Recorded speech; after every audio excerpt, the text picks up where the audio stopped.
గాజులు, మట్టి గాజులు చేతికి వేసుకుంటే చాలా బాగుంటాయి. ఆరోగ్యానికి కూడా మంచిదని మనకి తెలుసు. ఎందుకంటే ఇది మట్టితో చేస్తారు కాబట్టి తద్వారా ఇది బ్లడ్ సర్క్యులేషన్ అనేది బాగా జరుగుతుందని పెద్దలు చెప్తారు. అయితే ఇది ఈ గాజులు ఎలా వేసుకోవడం అనేది ఇప్పుడు ఈ కాలంలో తగ్గింది కొంచెం. అయితే నేను ఇది అమ్మ చెప్పిందని వేసుకున్నాను అనమాట. నేను కూడా తక్కువ ఎలా వేసుకోవడం చిన్నప్పుడు చెప్పింది అమ్మ. ఎందుకంటే నేను చదువుకునే ఒక గాజు వేసుకెళ్తుంటే చేతికి 2-3 గాజులు వేసుకోవాలి వేసుకోవాలి తినేదాన్ని కాదు. వెళ్ళిపోయాను.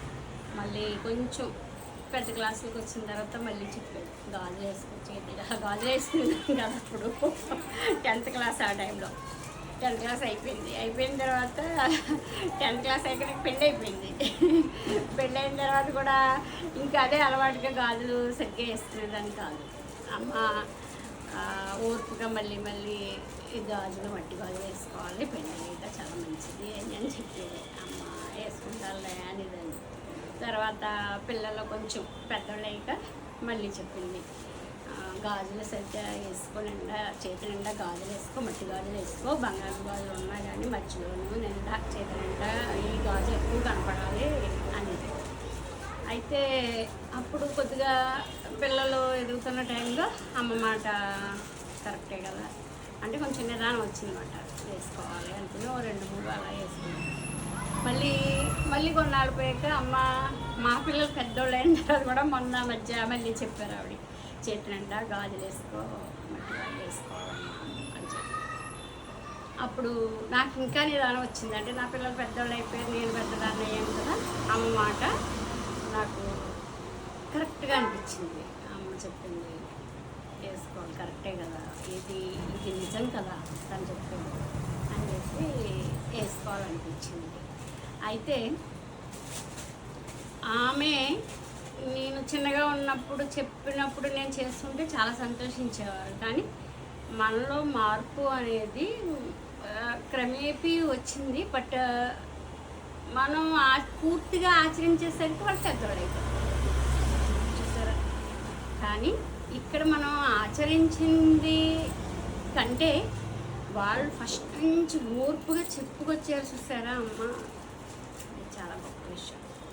అంటే మనం విన్నా వినకపోయినా మనకి మంచి మాట పదే అలా చెప్తూ ఉంటారు. ఎవరు అమ్మ ఒక్కటే. మనం ఏ స్థితిలో ఉన్నా ఎక్కడున్నా మనం మంచి కోరుకునేది ఒక కన్న తల్లి మాత్రమే అని అనిపిస్తుంది నాకు. మనం ఎదగాలని కోరుకునేది, మనం బాగుండాలని కోరుకునేది, మనం ఆరోగ్యవంతంగా ఉండాలని కోరుకునేది, అన్నింటిలోనూ కూడా అమ్మను మించింది ఏదీ లేదు. అది మనకి ఒక వయసు వచ్చాక తెలుస్తుంది అన్నమాట. మనకు తెలిసేసరికి అమ్మ పెద్దవాళ్ళు అయిపోతారు, అమ్మ నాన్న అందరూ పెద్దవాళ్ళు అయిపోతారు. అది వాళ్ళ ఓర్పు అంటే ఇక్కడ మనం ఆచరణ ఎలా ఉన్నా వాళ్ళ ఓర్పు పిల్లలు బాగుండాలని కోరుకునే తత్వం. ఎందుకంటే అమ్మ కోరుకున్నట్టుగా చివరికి కట్టుకున్న భర్తను కూడా 99% మనకి ప్రేమను చూపించిన ఎక్కడో 1% ఏదో అలా శంకిస్తాం. కానీ అమ్మ దగ్గర అది ఛాన్సే లేదు. 100% మనం ఎలా ఉన్నా ఏ విధంగా ఉన్నా మనం బాగుండాలని, మనం ఆరోగ్యంగా ఉండాలని, మనకు ఆయుష్ ఉండాలని, అన్ని విధాలా మన వ్యాపారపరంగా బాగుండాలని, ఆర్థికంగా బాగుండాలని కోరుకునేది అమ్మ మాత్రమే. అమ్మ మాట వినడానికి ప్రయత్నం చెయ్యాలి. బాగున్నాయి కదండి గాజులు.